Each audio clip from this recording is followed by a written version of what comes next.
Bonjour et bienvenue sur Codable.tv avec François Jolin pour une série d'épisodes en 3 parties sur comment l'innovation émerge sans état, juste par l'impitoyable loi de la nécessité. Dans cet premier exemple, nous allons nous intéresser au début de l'automobile, car l'automobile vient historiquement d'une pénurie de baleines.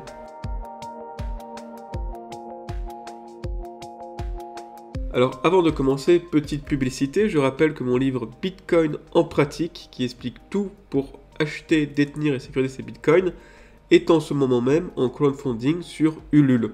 Donc vous tapez Ulule Bitcoin en pratique, vous tombez dessus, il reste que quelques exemplaires à prix cassé de 10 €, il n'en aura pas pour tout le monde, je crois qu'il en reste 9.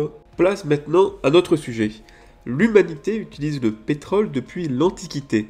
Son mode d'extraction est particulièrement laborieux, comme son nom grec l'indique, pétrole signifie huile de roche. Certaines roches transpirent cette mystérieuse huile, ce qui donne des boues bitumineuses.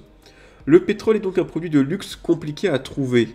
En 1860 aux États-Unis, il est surtout à l'origine de nombreux remèdes vendus par des charlatans, promettant peut-être déjà à l'époque 95% d'efficacité. Les humains préfèrent utiliser l'huile de baleine pour alimenter leurs lampes et notamment les phares. Problème, la surpêche de baleines a raréfié l'espèce. La pénurie guette. C'est alors qu'un certain Edwin Drake décida de forer le pétrole en Pennsylvanie. Il eut l'intuition que le pétrole se trouvait dessous, prêt à jaillir. Le 27 août 1859, il fora son premier puits de pétrole. L'or noir jaillit de la terre. Il venait avec son seul puits de multiplier par 2 la production mondiale de pétrole. Cette ressource a permis à toute la région de s'enrichir, sauf pour Drake. N'ayant mis ni son forage ni son derrick sous brevet, la concurrence le mit sur la paille. Il ne reste qu'à trouver un moteur pour cette énergie bon marché. Autour du charbon, Watt a conçu la première machine à vapeur. De tels moteurs ont permis la fabrication des locomotives et le début du chemin de fer. Or, le charbon demande beaucoup de main-d'œuvre, aussi bien pour l'extraire de la terre, le transporter jusqu'au cheminot qui devait régulièrement alimenter la locomotive durant le trajet.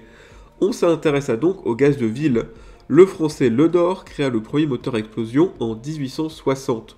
Contrairement aux moteurs à vapeur, les explosions permettent une grande variabilité du régime moteur, on peut réguler la puissance facilement.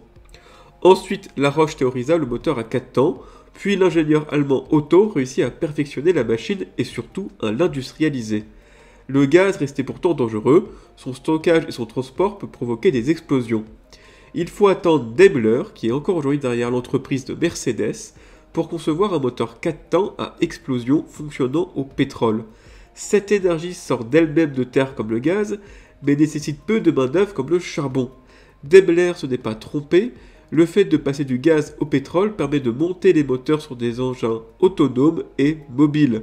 L'essor de la voiture pouvait commencer. Il n'y a pas d'État ni de grand commissaire au plan pour concevoir la voiture. Car oui, tout cela n'est qu'une suite d'éléments fortuits. Premièrement, l'explosion du prix de l'huile de baleine qui poussa à trouver des substitutions. Deuxièmement, une chute du prix du pétrole qui poussa certains ingénieurs à adapter leurs moteurs pour cette nouvelle source d'énergie bon marché. Et troisièmement, devant les avantages de ces nouveaux moteurs, des nouveaux usages apparurent comme la voiture. Et voilà donc comment une simple pénurie de baleines au début du siècle dernier donna naissance à l'industrie de l'automobile et changea à jamais la face du monde. Dans le prochain épisode, nous verrons comment un simple effet physique aka la semi-conduction, découvert sur un matériau pourtant abondant sur Terre comme le silicium, a littéralement transformé tout notre mode de vie grâce à l'électronique.